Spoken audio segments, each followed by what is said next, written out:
আসসালামু আলাইকুম ওয়া রাহমাতুল্লাহি ওয়া বারাকাতুহু। আলহামদুলিল্লাহি ওয়াহদাহু ওয়াসসালাতু ওয়াসসালামু আলা মান লা নাবিয়্যা বা'দাহু। আম্মা বা'দ ফাকাদ ক্বালা আল্লাহু সুবহানাহু ওয়া তাআলা ফি কালামিহিল মাজিদ ওয়া ফুরকানিল হামিদ। বা'দ আউযু বিল্লাহি মিনাশ শাইতানির রাজীম। আল্লাযী খালাকাল মাউতা ওয়াল হায়াতা লিয়াবলুয়াকুম আইয়ুকুম আহসানু আমালা ওয়া হুয়াল আজিজুল গফুর।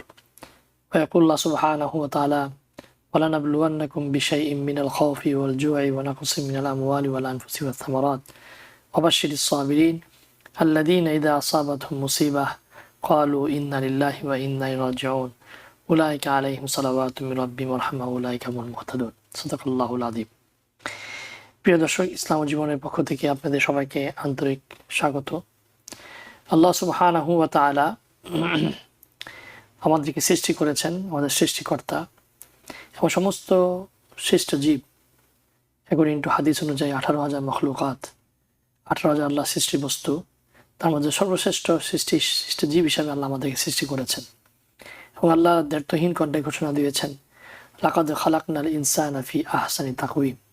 সূরা 3-এর মধ্যে আল্লাহ বলেছেন যে আমি মানব জাতিকে শ্রেষ্ঠ অবয়ব দিয়ে, শ্রেষ্ঠ জ্ঞান বুদ্ধিতে আল্লাহ সৃষ্টি করেছেন। আল্লাযী খালাকা ফাসাওয়াকা ফাআদালাক ফি আইয়ি সূরাতিন মা শাআ রাক্কাবাক।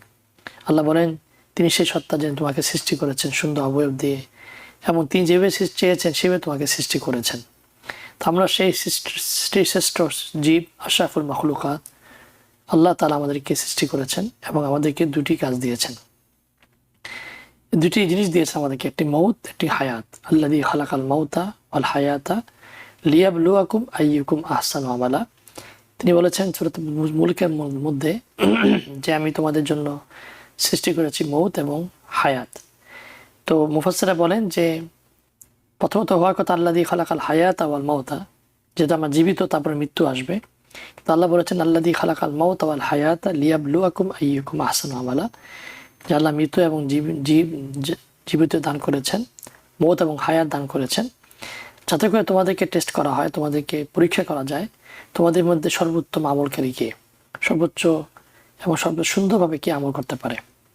তো আল্লাহ তাআলা আমাদেরকে যে জীবন দিয়েছেন, সংক্ষিপ্ত এবং আনসার্টেন, অনিশ্চিত ক্ষণস্থায়ী জিন্দিগি দিয়েছেন, চিরস্থায়ী সুনিশ্চিত জিন্দিগির জন্য, আখিরাতের জন্য, এবং সেজন্য আমাদেরকে মেহনত করতে বলেছেন, এবং সেটাই আমাদের মেইন টার্গেট। আল্লাহ সুবহানাহু ওয়া তাআলা এই জিন্দিগিতে মৃত্যু এবং জীবন দান করেছেন, তেমনি ঠিক তদ্রূপভাবে এই জীবনে আমাদেরকে টেস্ট করবেন, আল্লাহ তাআলা পরীক্ষা করবেন। একটা মৃত্যু জীবন দিয়ে, আরেকটি হলো বিভিন্ন রকম পরীক্ষা করবেন, যেটা সূরা তাবারাক, সূরা বাকারা মধ্যে আল্লাহ বলেছেন ওয়ালানাবলুওয়ান্নাকুম বিশাইইম মিনাল খাউফি ওয়াল জু'i ওয়া নাকসিম মিনাল আমওয়ালি ওয়াল আনফুসি ওয়াথ থামারাত ওয়া বাশশিরিস সাবিরিন। আমি তোমাদেরকে কখনো পরীক্ষা করব ক্ষুধা দিয়ে, কখনো তোমাদের ভয় দিয়ে, কখনো তোমাদের সম্পদের মধ্যে হ্রাস করে দিয়ে, কখনো তোমাদের পরিবার পরিজনের মধ্যে কেউ বিয়োগ হয়ে যাবে তার মাধ্যমে, এবং আল্লাহ আমাদেরকে তাদেরকে চেষ্টা করবেন, আল্লাহ আমাদেরকে টেস্ট করবেন তোমাদের মধ্যে, আমাদের মধ্যে কারা এই সবর করতে পারে, ধৈর্য ধারণ করতে পারে। এবং আল্লাহ বলছেন ওয়াবাশশিরিস সাবিরিন, যে এই কঠিন অবস্থার মধ্যে ধৈর্য ধারণ করবে আল্লাহ তাদের জন্য রেখেছেন সুসংবাদ। এবং মুমিন হিসাবে যখন কোনো এনি কাইন্ড অফ মুসিবত বিফল আপন কোনো মুসিবত যখন আমাদের উপর পতিত হয়, তো মুমিন বলে ইন্না লিল্লাহি ওয়া ইন্না ইলাইহি রাজিউন, যে এভরিথিং, প্রত্যেকটা জিনিস আল্লাহ থেকে এবং আল্লাহর কাছে রিটার্ন হবে। এবং আল্লাহ তাদের ব্যাপারে বলেছেন উলাইকা আলাইহিম সালাওয়াতু মির রাব্বিহিম ওয়া রাহমা উলাইকা হুমুল মুহতাদুন। আজকে বিষয়টির জন্য আলোচনা করছি যে আমরা জানি যে সারা বিশ্বের বিভিন্ন প্রান্তে মুসলমানরা আক্রান্ত, ব্যথিত। স্পেশালি আজকাল আমাদের বাংলাদেশে কিছুদিন আগেই যেই নৈরাজ্য একটি পরিস্থিতি সৃষ্টি হয়েছিল, সেখান থেকে কিছুটা দাঁড়ানোর পরে আবার এখন বন্যা কবলিত, এবং 10 লাখের উপরে বন্যা পানির মধ্যে নিমজ্জিত, মিলিয়ন পিপল, যাদের খাওয়া নাই, দাওয়া নাই, ঘরের মধ্যে সমস্ত ঘর ছাড়া তাদের এই যে মুসিবত, এই মুসিবতে আমাদের পুরো দেশবাসীর উচিত হবে সবর করা, দোয়া করা, এবং তাদেরকে জান প্রাণ দিয়ে তাদের সাহায্য করা। এই জন্যে আজকে বিষয়টা আলোচনা করছি যে আল্লাহ তাআলা যে কখনো আমাদেরকে সুখে রাখেন, কখনো দুঃখে রাখেন, এটার মাধ্যমে আল্লাহ আমাদেরকে টেস্ট করতে চান। আমাদের সাথে মাওলানা ফাইকুদ্দিন সাহেব জয়েন করেছেন। তার আগেই আমাদের একজন দর্শক, মাওলানা আসসালামু আলাইকুম। ওয়ালাইকুম আসসালাম ওয়া রাহমাতুল্লাহি ওয়া বারাকাতুহু। কেমন আছেন? আলহামদুলিল্লাহ, আল্লাহ পাকের খাস মেহেরবানি। অনেকক্ষণ দর্শক শুরু থেকে অপেক্ষা করছেন, দর্শক, আপনি আমাদের প্রশ্ন বলুন, আমরা প্রশ্ন উত্তর দিয়ে তারপর আমরা আমাদের প্রোগ্রাম শুরু করছি। আসসালামু আলাইকুম ওয়া রাহমাতুল্লাহি ওয়া বারাকাতুহু। ওয়ালাইকুম আসসালাম ওয়া রাহমাতুল্লাহি ওয়া বারাকাতুহু। হুজুর, আমার দুইটা প্রশ্ন। যখন আমাদের দেই তখন কি নাক আগে দিব, কপাল আগে দিব? আচ্ছা, আরেকটা প্রশ্ন হুজুর, আমার দুটো মেয়ে ছিলেন, তিনটা হচ্ছে সর্বপ্রথম মেয়ে এবং মেয়েটা আমি আল্লাহর কাছে দিয়ে দিচ্ছি আর কি, আল্লাহ নিয়ে নিচ্ছি। ছোট মেয়েটা রোড অ্যাক্সিডেন্টে মারা যায়, তখন তার বয়স ছিল না, ফাইনাল ইয়ার ছাত্র। তো ও মারা যাওয়ার 1.5 বছর আবার হার্ট অ্যাটাকে বড় মেয়ের চলে আসি।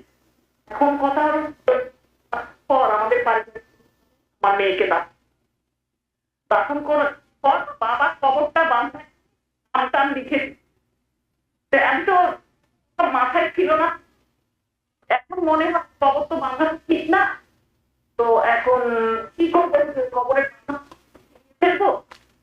এই প্রশ্ন দুটা জি। আমার দোয়া করবেন। আল্লাহ আল্লাহ আল্লাহ আল্লাহ আপনার করুন, মাফ করে দেখ। যে আমাদের যে সিস্টার প্রশ্ন করেছেন, প্রথমত আমরা যখন সেজদায় যাবো, সেজদায় গেলে আমাদেরকে কি আগে নাক নাকি আগে কপাল দিতে হবে? আর 2 নম্বর, উনি ওনার ট্র্যাজেডি কথা বলেছেন, সাথে সাথে বলেছেন যে কবর যেই বেঁধে ফেলছিলেন, এখন এটার করণীয় কি? ভেঙে ফেলবে নাকি নেবে রাখবে? জি, অসংখ্য ধন্যবাদ এই গুরুত্বপূর্ণ কোশ্চেন করার জন্য। যে কোশ্চেনটি করেছেন তিনি প্রথমে এই কোশ্চেনের উত্তর হাদিসে বর্ণনা করা হয়েছে। হাদিসে পাকের বিবৃতি এসেছে যে সেজদায় গেলে শরীরের কোন অঙ্গটি জমিনের নিকটে আগে আসে। আমি যদি সেজদায় যাই তাহলে নাক আগে জমিনে লাগে নাকি কপাল আগে লাগে? তাহলে অবশ্যই আগে নাক জমিনকে স্পর্শ করে, শরীরের অবকাঠামোগত ভাবে যেটা আগে সেটাকে টাচ করতে হবে। হ্যাঁ, সেটা টাচ করতে হবে। আবার সেজদা থেকে ওঠার সময় এর বিপরীত, কপালটাকে আগে উঠাতে হবে, তারপরে নাক উঠবে। এই এখন এটা যখন জানলাম, পাশাপাশি আর একটি মসলাও ক্লিয়ার হলো। আমাদের সমাজে কিছু আছেন যারা হাদিসের একটি খণ্ডিত অংশকে উদ্ধৃতি করে তারা বলেন যে সেজদায় যাওয়ার সময় আগে হাত দিতে হবে, তারপরে হাঁটু, এভাবে সেজদায় যেতে হবে। কারণ রাসূলুল্লাহ সাল্লাল্লাহু আলাইহি সাল্লাম উটের মতো সেজদা করতে বলেছেন। উট যেভাবে আগে সামনের পা ভেঙে তারপরে যাইভাবে, তা আগে হাত তারপরে পা, এভাবে। কিন্তু এই কথাটিও ঠিক না, কেন এখানে ওই হাদিসের আগের উদ্ধৃতিটাই প্রযোজ্য। সেটি কি, যে আমি যখন সেজদায় যাই তখন আমার কোন অংশটুকু জমিনের নিকটে থাকে, হাঁটু না হাত? আমার হাঁটুই থাকে জমিনের নিকটে, এই জন্য সেজদায় যাওয়ার সময় আমাকে হাঁটু আগে দিতে হবে। এখন প্রশ্ন হচ্ছে, ওই যে উটের কথা বলা হয়েছে তার ব্যাখ্যা কি? উট যে শুধুমাত্র সামনের পাই আগে কি করে সংকুচিত করে বসার জন্য তা নয়, উট কিন্তু কখনো পিছনের পাও কি করে সংকুচিত করে। শুধু একটার জিনিসটাকে মানুষের সামনে বলে মানুষকে বিভ্রান্ত করা হয়। তো যাই হোক, সেজদায় যাওয়ার সময় আগে নাক, তারপরে কপাল। এর সেজদার বিপরীত, ওঠার সময় বিপরীত, আগে উঠবে কপাল, তারপরে হচ্ছে। আচ্ছা, এখানে অনেকে সেজদা যখন যায়, অনেকে দেখা যায় যে কপাল লাগানো আছে আপনার জমিনের সাথে, কিন্তু নাক লাগানো নাই। এটা নাক লাগানো যদি না হয়ে থাকে তাহলে এটা সুন্নতের খেলাফ করেছে, কিন্তু নামাজ হয়ে যাবে। সেজদা কাকে বলে? সেজদা বলা হয় ওয়াদউল জাবহাতি আলাল আরদ, কপালকে জমিনের উপরে রাখা। সেখানে কিন্তু নাকের কথা বলা হয় নাই। অন্য হাদিস আছে ওয়াশার ইলা আনফিহি। হ্যাঁ, এটা হলো অতিরিক্ত, এটাকে কামেল করে নাকে। সুতরাং কামেল এক জিনিস, আর সেজদার জন্য কন্ডিশন যেটা হয়ে সেটা হলো সেজদা যে ফরজিয়াত, এই ফরজিয়াতটা আদায় হবে যদি কেউ কপালটা জমিনের উপরে রাখে। দ্বিতীয় প্রশ্ন করেছিলেন যে কবর যখন পাকা করে ফেলে বা বেঁধে ফেলে, এটার করণীয় কি? ভেঙে ফেলবে নাকি না? কমপক্ষে এতটুকু যে নামটি লেখা আছে সে নামটি এখান থেকে উঠিয়ে ফেলবে, এটাই হচ্ছে ব্যাপার, এটাই হলো ভালো। আর যেটা ভাঙছে এটাকে ভাঙতে গেলেও তো আবার পয়সা ব্যয় হবে। না, এমনি কবর উপর দিয়ে তো কবর ঢাকা উচিত না, সাইড দিয়ে বাঁধতে পারে, কিন্তু যেটা করে ফেলছে এটার জন্য যদি আবার এটাকে কোনো কিছু করতে যাওয়া হয় তাহলে আবার এখানে অর্থ ব্যয় করতে হবে। সুতরাং এই দিকে না যে শুধু নাম প্লেট যদি লাগানো থাকে সেটাকে উঠিয়ে ফেলা হচ্ছে ভালো এই ক্ষেত্রে, আর অন্য কিছু না করা, এটাকে এই অবস্থায় রেখে দেওয়া। জি জি, প্রিয় দর্শক, যিনি লাইনে আছেন প্রশ্ন বলুন। আসসালামু আলাইকুম। ওয়ালাইকুম আসসালাম। প্রশ্ন বলবো? জি বলুন। আচ্ছা, আমার প্রশ্ন হলো, আসসালামু আলাইকুম। আমার প্রশ্ন হলো যে নামাজের সময় যে হাত আগে না দিয়ে হাতও আগে দিতে হবে, কিন্তু আমার তখন বয়স হয়ে গেছে, এখন 65 বছর, এখন তো হাঁটু দিয়ে বসতে চেষ্টা করি কিন্তু পড়ে যাওয়ার ভয় থাকে, আমি পড়ে যাওয়ার কি করি, সেই জন্য এখন আমি ইদানিং হাতটা আগে দিই পরে হাঁটুটা দিই। তাহলে এর জন্য কি নামাজ হবে না? আগে হাঁটুই দিতাম। জি, আপনার নামাজ হয়ে যাবে।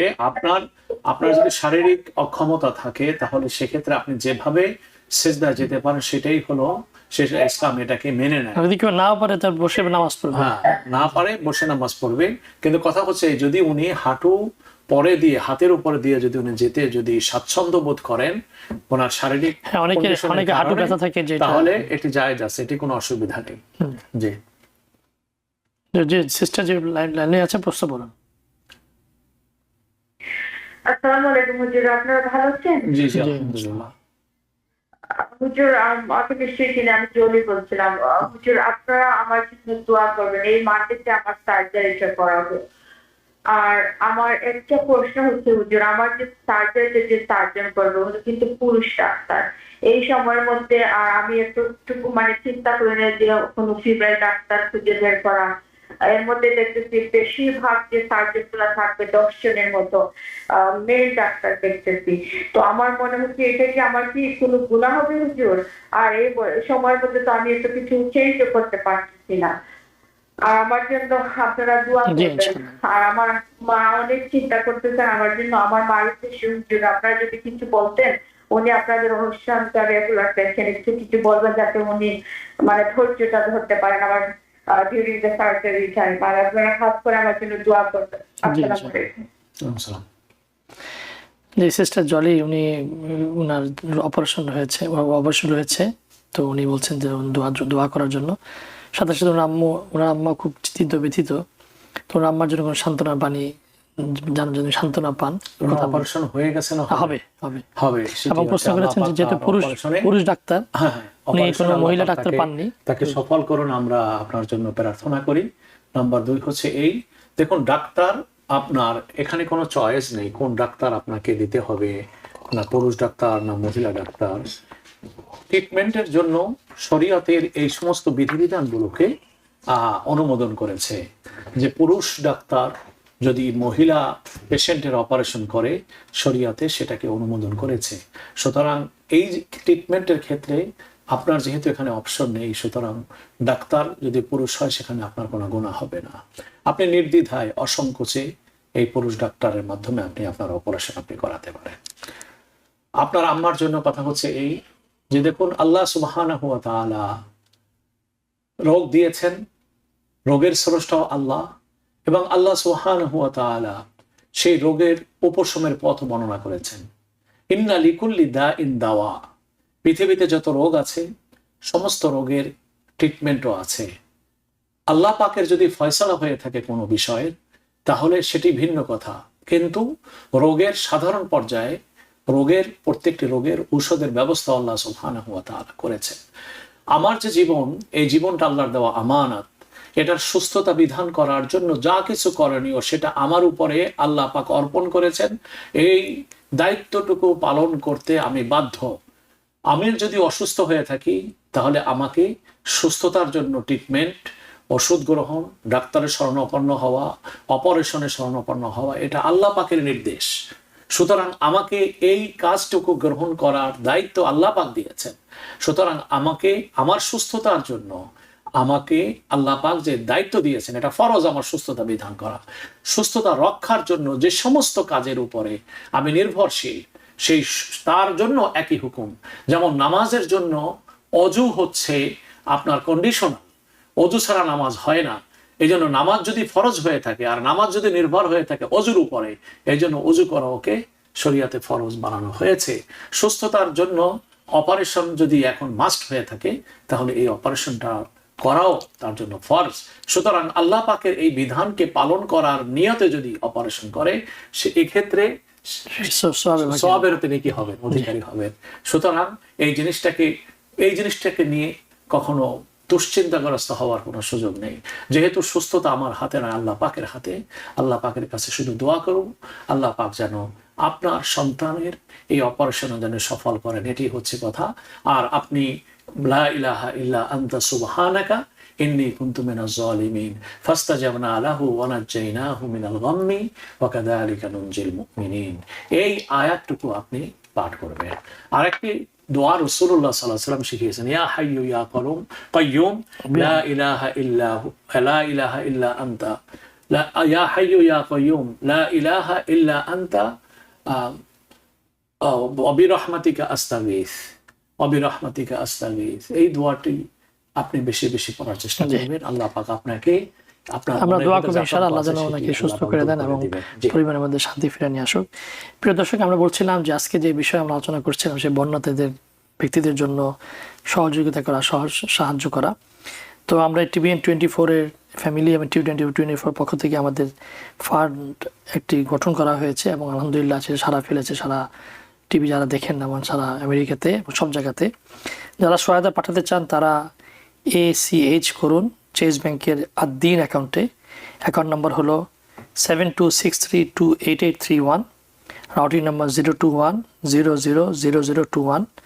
ট্যাক্স করুন 9294182560 এবং জেল করতে পারেন bdflood2024@gmail.com অথবা ডাকযোগে সহায়তা পাঠানোর ঠিকানা হলো BD Flood Relief 37-19 57 street Woodside 11377 এই ঠিকানাতে।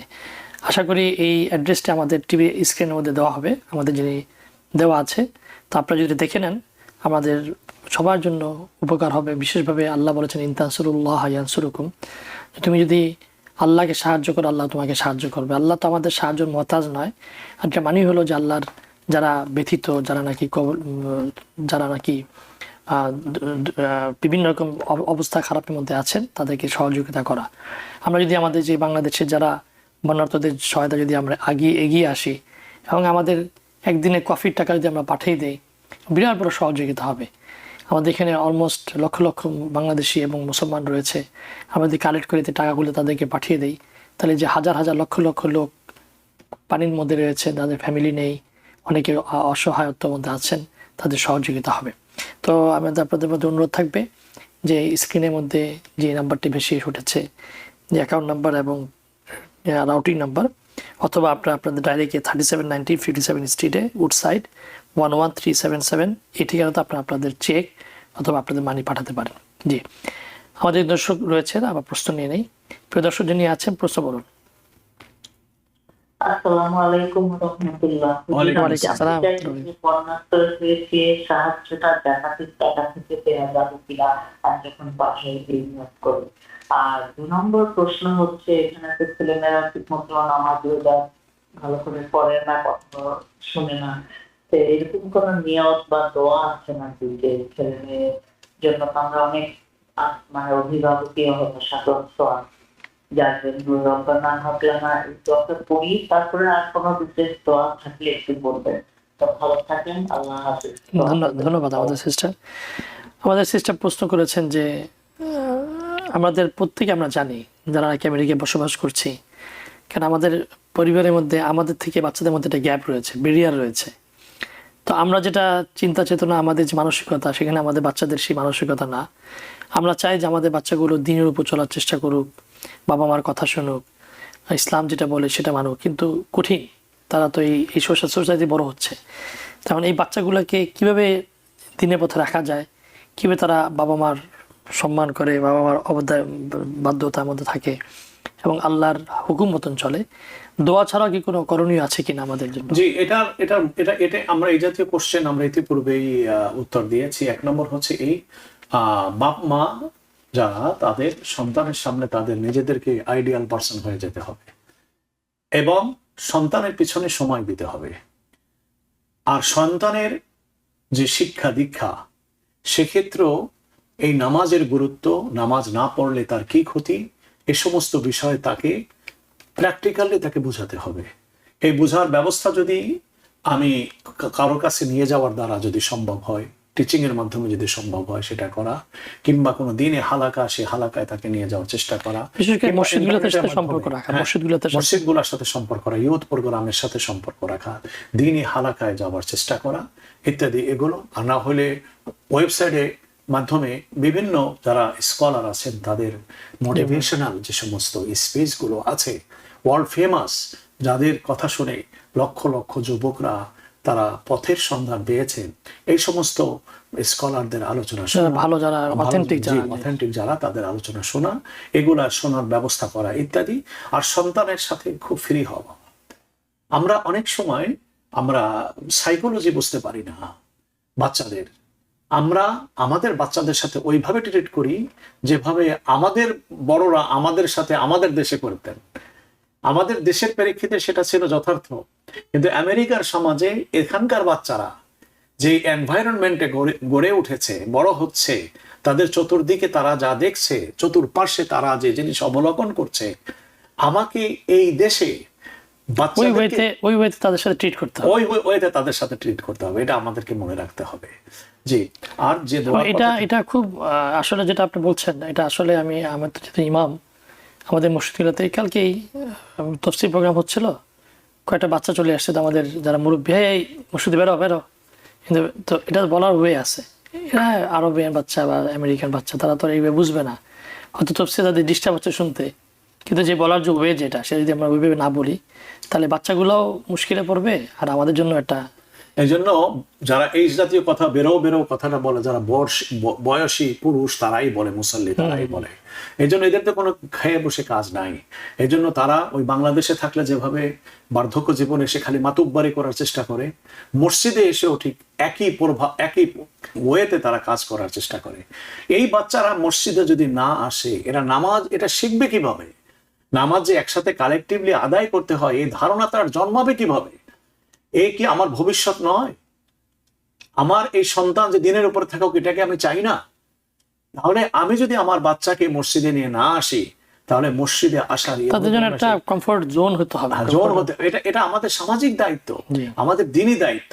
সুতরাং এই জাতীয় মাসাইলের ক্ষেত্রে যারা আমরা ব্যবহার করে আচরণ করি, এরা যার নিজস্ব ব্রেনে আসলো, বাচ্চারা একটু আওয়াজ করছে, এটাই তাদের ব্রেনে লেগে গেছে, এজন্যই তারা বাচ্চাদের উপস্থিতিটাকে তারা অগ্রাহ্য করছেন, এবং তারা এটাকে মনে করেন তাদের জন্য এটা অত্যন্ত অনেক অপ্রীতিকর। এই জন্য তারা বাচ্চা না আসার উপরে তারা বেশি জোর দিয়ে থাকেন, কিন্তু এটা তাদের সিদ্ধান্তের ভুল, এবং ধর্মে এই জিনিসটা বলেনি। প্রিয় নবী সাল্লাল্লাহু আলাইহি সাল্লামের সময় বাচ্চারা মসজিদে এসে নামাজ পড়তেন। নবী করিম সাল্লাল্লাহু আলাইহি সাল্লাম নামাজকে ছোট করতেন যখন কোনো বাচ্চার কান্না শুনতে পেত। নবীজি তার রিজনও বলছেন, কেন? যে আমি নামাজে কেরাত লম্বা পড়তে চাই, কিন্তু কোনো বাচ্চা যদি কাঁদে, এই জন্য আমি কি করে দিই, এটা তো একটা হাদিস। আর একটা হলো, এটা হলো বড় জামাতের ব্যাপারে মাসাইল। আর একটি হচ্ছে যে বাচ্চাদের কারণে নবীজি তার কেরাতকে শর্ট করতেন, কেন? বাচ্চা যদি কাঁদে, বাচ্চা যদি অস্থির থাকে, যিনি মা থাকেন, তার নামাজের ভিতরে তার মন কি থাকে না, মন বসে না। এই জন্য মনোযোগ নামাজের ভিতরে তার বিচ্ছিন্ন হয়ে যায়। এই জন্য রাসূলুল্লাহ সাল্লাল্লাহু আলাইহি ওয়াসাল্লাম মায়ের কষ্টের জন্য ওই নামাজটাকে তিনি কি করতেন? সংক্ষিপ্ত করতেন। এখন এর দ্বারা কি বুঝলাম? নবীজির যুগেও যখন ডাইপারের যুগ ছিল না বাচ্চাদেরকে, সেই যুগে নামাজে বাচ্চারা আসতো। আর এখন তো ডাইপারের যুগ আছে, বাচ্চাদের মসজিদে নিয়ে আসার ব্যাপারে যে বিধান আছে, সেটা কিসের জন্য? যদি বাচ্চারা মসজিদে এলে, আপনার মসজিদ যদি নাপাক করে ফেলে, মসজিদের অবস্থা এমন হয় যে নামাজের পরিবেশকে পরিপূর্ণভাবে তারা তছনছ করে দেয়, তো সেক্ষেত্রে বাচ্চাদেরকে মসজিদের নামাজের জায়গায় তাদেরকে না আনা এটা উত্তম। কিন্তু সেই পরিস্থিতি তো এখন নেই। এখন বাচ্চাদের ডাইপারের ব্যবস্থা আছে, ছোট বাচ্চারা আর একটু বড় যারা একটু তারা 9-10 বছর 7-8 বছর যারা বুঝে, এরকম বাচ্চাদের। নবীজি যখন নামাজ পড়তেন তখন তো নবীজির পিঠে হযরত হাসান এবং হোসেন সওয়ার হয়েছেন, এটা তো হাদিসে আছে নাকি? সাহাবা একজন দেখে বলছেন, লম্বা সিজদা করছেন, যেহেতু পিঠে সিজদা করছেন, এবং এক সাহাবী দেখে বলছেন, নেমাল মারকুব ইয়া সাইয়্যিদ, হে হাসান, কত শ্রেষ্ঠ বাহনের উপরেই না তুমি সওয়ার হইলা। নবীজি তার বাহন এটার দিকে ইঙ্গিত করে বলছেন। নবীজি নামাজ শেষ করে ওই সাহাবীকে বললেন যে, যার পিঠে সওয়ার হইছে তুমি তাকে দেখলা, কে সওয়ার হইছে সেটা তুমি দেখলা না? ইন্নাবনি হাদা সাইয়্যিদুন, আমার এই সন্তান এ হলো সমস্ত মানুষের শ্রেষ্ঠ, সুতরাং তার মর্যাদার দিকে একটু তাকাও। তো হযরতে হাসান তো শুধু নামাজে মসজিদে আসতেন না, নবীজির পিঠে সওয়ার হইছে। এই সমস্ত হাদিস আমাদের এই জাতীয় মুরব্বী শ্রেণীর বেরেনে আসে না, এরা দেখে না, এরা মনে করে হুজুর এটা নিজেরা বানাইয়ে বলতেছে। তো যদি হুজুররা নিজেরা বানাই বলে, তা আপনি আপনার মতো করে হাদিস থেকে একটা হাদিস বের করে ইমাম সাহেবের সামনে দেখান, এই হাদিসে আছে বাচ্চাদেরকে নিয়ে মসজিদে আসা যাবে না। আমরা সর্বদাই নিজেদের যে বুঝ, সেই বুঝটাকে আমরা প্রাধান্য দিতে হয়। মানে চাপিয়ে দেওয়ার চেষ্টা করি। এখানে ধর্মের বিধিনিষেধ কি সেটা জিজ্ঞাসা করার আমরা তাগাদা অনুভব করি না, এটা পরিতাপের। জি, প্রিয় দর্শক, আপনারা দেখছেন ইসলাম ও জীবন। আমরা ছোট্ট বিরতি যাচ্ছি, বিরতির পরে আপনাদের প্রশ্ন পাবো এবং বিষয়বস্তু নিয়ে আমরা ফিরে আসবো ইনশাআল্লাহ। হ্যাঁ, প্রিয় দর্শক, আপনারা দেখছেন ইসলাম ও জীবন। আপনারা দেখেছেন যে আমাদের টিভি স্ক্রিনে বর্ণার্থীদের জন্য সহায়তা যে TVN24 যে ফান্ড গঠন করেছেন, আপনারা আপনাদের জেনারেসলি আপনারা আপনাদের হস্তকে মুক্ত করবেন, প্রোৎসাহিত করবেন এবং আপনারা এই সহযোগিতার মধ্যে হাতকে বাড়িয়ে দেবেন ইনশাআল্লাহ। এবং এতে আমাদের দেশে উন্নতি হবে এবং আমাদের ব্যক্তিগতভাবে আমাদের অনেক উপকার হবে। আমরা আল্লাহ তাআলার কাছে অনেক সওয়াবের অধিকারী হব। আমরা আজকে যে বিষয়টা আলোচনা করছিলাম, তো প্রশ্ন শুরু হয়ে গিয়েছে। আমাদের যে প্রশ্নটা ছিল যে আল্লাহ তাআলা কখনো মানুষকে সুখে রাখেন, কখনো দুঃখে রাখেন। এটা যেটা রিজন, কারণ, এবং আল্লাহ যে মানুষকে বিভিন্নভাবে টেস্ট পরীক্ষা করেন, যেটাকে আল্লাহ তাআলা সূরা বাকারার মধ্যে বলেছেন, কখনো খৌফ, কখনো জু, কখনো রাকসিমিল আমওয়াল ওয়াল আনফুসি ওয়াস সামারাত। তো এটার থেকে উত্তীর্ণর যে উপায়টা কি? আপনাকে এই প্রশ্নের উত্তর দেওয়ার আগে আরেকটি বিষয় আমাদেরকে জানা দরকার। একটা হলো মানুষের জীবনের প্রত্যেকটি মুহূর্ত, প্রত্যেকটি প্রাপ্তি, প্রত্যেকটি অধ্যায়, যে সমস্ত অবস্থার মুখোমুখি আমরা হই, প্রত্যেকটাই হল আল্লাহ পাকের পক্ষ থেকে পরীক্ষা। কিন্তু সূরা বাকারার যে আয়াতখানে আপনি পড়েছেন, আল্লাহ পাক ইন জেনারেল একটি ধারণা দিয়েছেন যে তোমার পরীক্ষাটা যেটা হবে সেটা কেমন হবে, যে পরীক্ষাটুকু মানুষকে সবচেয়ে বেশি বিচলিত করে, যেগুলো মানুষকে কষ্ট করে, ব্যথিত করে, আল্লাহ পাক কিন্তু এটাই এই সূরায় আলোচনা করেছেন। কিন্তু আল্লাহ পাক পরীক্ষা করেন মানুষকে সুখের অবস্থায় দিয়েও। এটা আবার আল্লাহ পাক বলছেন সূরা আম্বিয়ায়, ওয়ানাবলুকুম বিশ-শাররি ওয়াল খায়রি ফিতনা। ওয়ানাবলুকুম বিশ-শাররি ওয়াল খায়রি, আগে শার বলছে, যে শারের অবস্থাটা কি, এটা হলো আগে সূরা বাকারায় বলা হয়েছে। ওয়াল খায়রি ফিতনা, ভালো জিনিস দিয়ে, যেটা তোমরা চাও, তোমাদের কাঙ্ক্ষিত জিনিস দ্বারাও আমি তোমাদেরকে পরীক্ষা করি।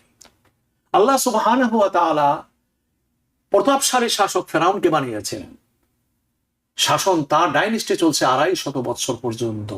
তদানীন্তন যুগে ফেরাউনের চাইতে শক্তিমান কোন শাসক ছিল না, কিন্তু এই ক্ষমতাটুকু তার জন্য ছিল মস্ত বড় পরীক্ষার।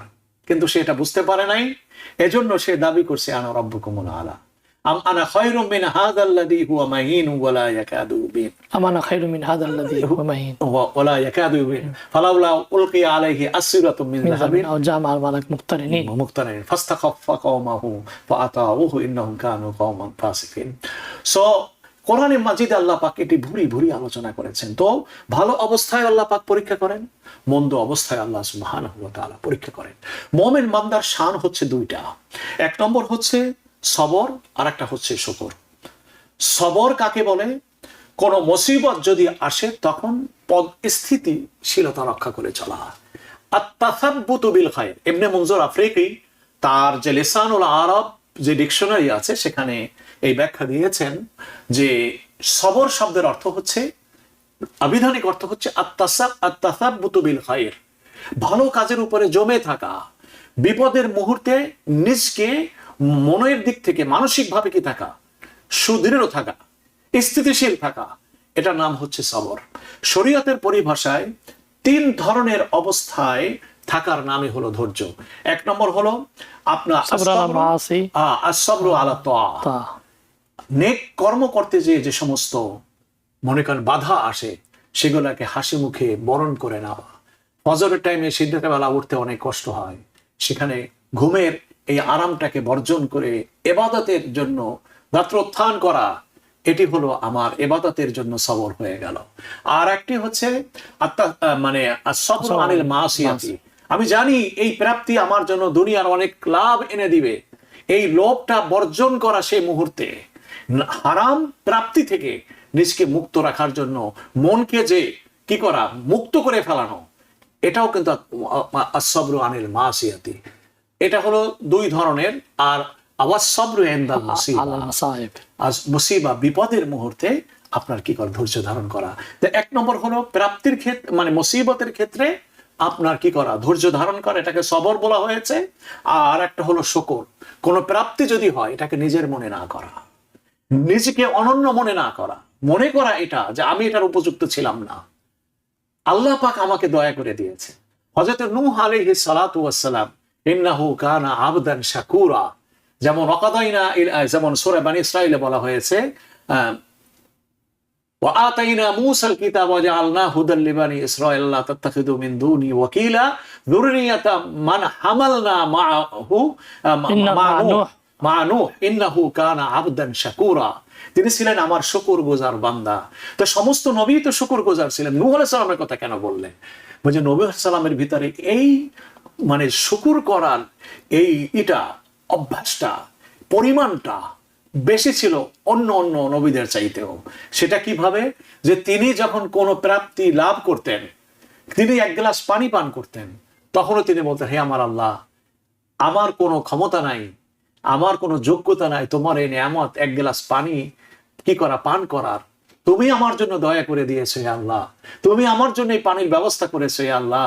এই জন্য আমি পানি, তোমার দেওয়া পানি, তোমার তৌফিকের দ্বারা আমি পান করতে সক্ষম হচ্ছি।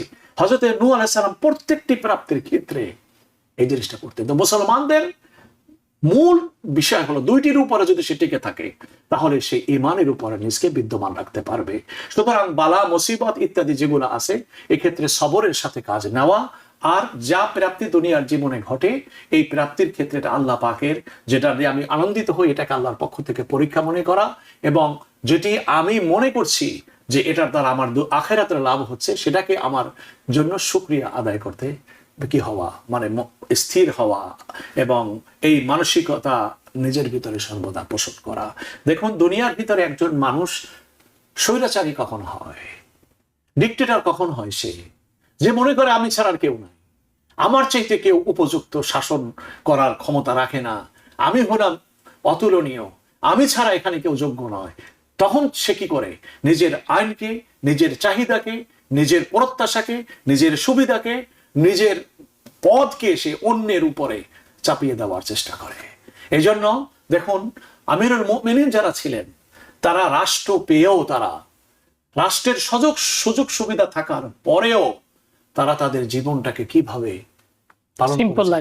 দেখুন আমি বড় আশ্চর্য হই, আমাদের বাংলাদেশের যিনি যিনি প্রধানমন্ত্রী ছিলেন তিনি পরিপূর্ণভাবে ইন্ডিয়াকে অনুসরণ করেছেন। প্রত্যেকটি পদে জাতীয় স্বার্থ বিসর্জন দিয়েছে, সমস্ত কিছু বাংলাদেশের জাতির স্বার্থকে পদদলিত করেছেন।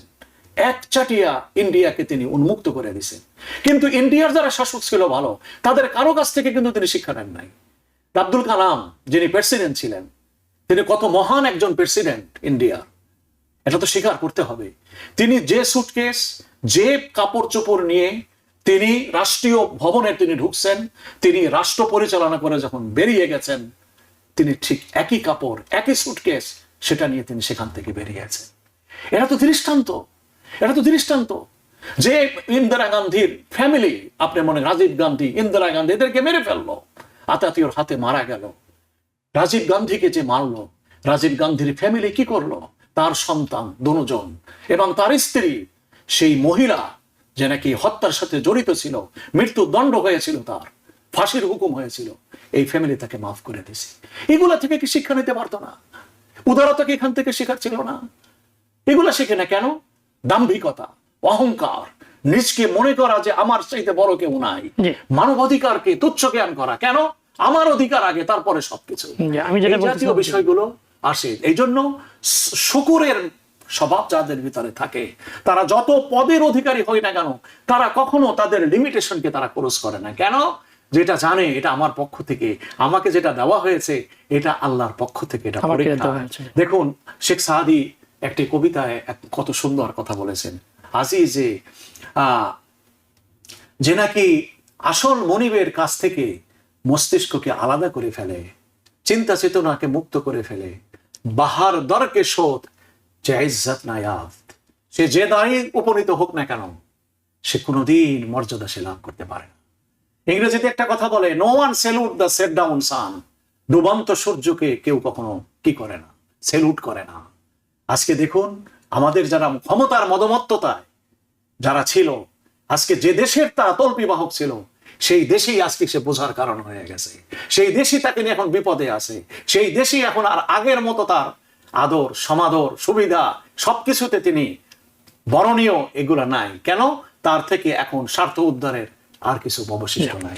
এটা কেন হচ্ছে? আমাদের শিক্ষা নেওয়া উচিত। শুকর নাই, আমরা শুকর করতে জানি না, অকৃতজ্ঞতা। আল্লাহ পাক কোরআন শরীফে কিন্তু একটি কথা বলেছেন, ওয়াল আদিয়াতি দাবহা ফাল মুরিয়াতি কদহা ফাল মুগীরাতি সুবহা ফাআথারনা বিহি নাকা ফাওয়াসাতনা বিহি জামা। পাঁচটি জিনিসের আল্লাহ পাক কসম খেয়েছেন যে একটি ঘোড়া সে তার মুনিবের জন্য কি করে? রুদ্ধশ্বাসে সে ছুটতে থাকে।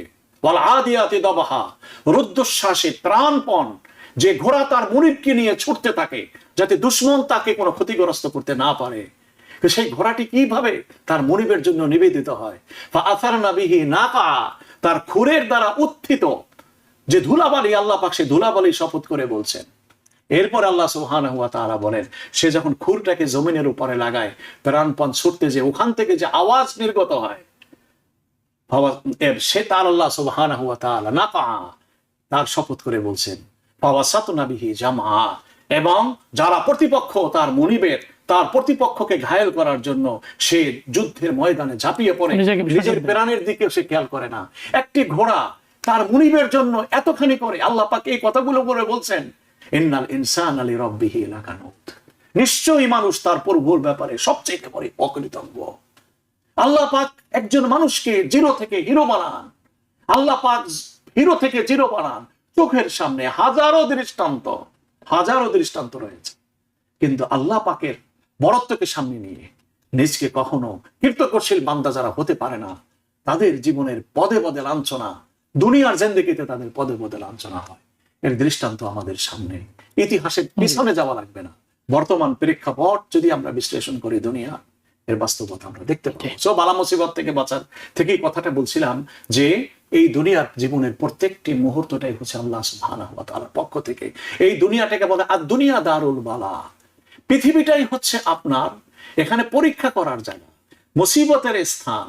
এখানে আপনার সুখের চাইতে দুঃখের পরিমাণটা বেশি। আমি এখানে অনেক হাদিস বলেছি, হযরত আদম আলাইহিস সালাতু ওয়াস সালাম কে যখন তার বডি স্ট্রাকচারটা আল্লাহ পাক তৈরি করেন, তখন তার উপরে বৃষ্টি বর্ষণ করা হয়েছিল 40 দিন। এই 40 দিনের 39 দিন ছিল দুঃখের আর একদিন ছিল সুখের। সুতরাং জীবনে যদি কেউ চায় যে আমি পরিপূর্ণভাবে সুখী হব, পৃথিবী ঘুরে দেখুন, এরকম দুনিয়া কাউকে পাওয়া যাবে না। দেখুন আমরা তো বারবার এটার উপমা দিয়ে থাকি। একজন এসে বলে, হুজুর দোয়া করেন, এই পাওয়া যাচ্ছে না, পাত্রী পাওয়া যাইতেছে না, বিয়ে করতে চাই। দোয়া করে দিলেন, হুজুর পাত্রী পাওয়া গেল। আবার এসে দোয়া চাচ্ছেন, হুজুর বিয়ে করলাম 8 বছর সন্তান হয় না, দোয়া করেন। দোয়া করলো, আবার সন্তান হয়ে গেল। সন্তান যখন হয়ে গেল বলে যে হুজুর দোয়া করেন, সন্তান ঠিক মতো খাওয়া দাওয়া করে না, রোগ মোটে তার পিছেই ছাড়ে না। আবার দোয়া করলো, সন্তান সুস্থ হয়ে গেল। এরপরে ছেলে যখন বড় হলো, হুজুর কোন স্কুলে ভর্তি করব, এটা নিয়ে বড় চিন্তায় আছে, দোয়া করেন যেন ভালো একটা স্কুলে চান্স পেয়ে যায়। দোয়া করলেন, হয়ে গেল ভর্তি। এরপরে বলে হুজুর ঠিক মতো পড়াশোনায় মন নাই। এভাবে দেখবেন একটার পর এমন ভাবে আসছে। এরপরে হুজুর আবার তারপরে দেখা, হুজুর এখন তো বড় হয়ে গেছে, বিয়ে করছে, এখন তো সে বিয়ে করার পরে আমরা বাপ মা আমাদের কি ভুলে গেছে।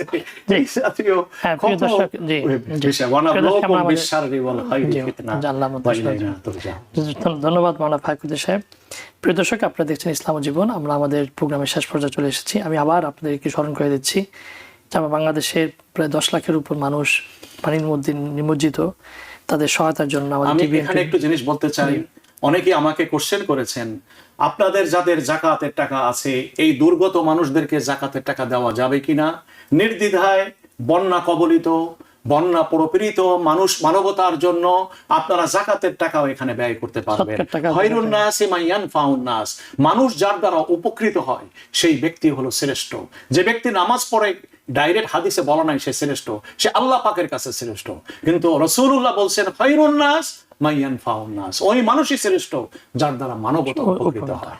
আমরা এই দুর্দশাগ্রস্ত মানুষের কাছে, মানুষের জন্য আমরা যেন বলিষ্ঠ ভূমিকা রাখতে পারি, আমাদের নিজেদের সুবিধার জন্য আল্লাহর কাছ থেকে মহান পুরস্কার লাভের আশায়।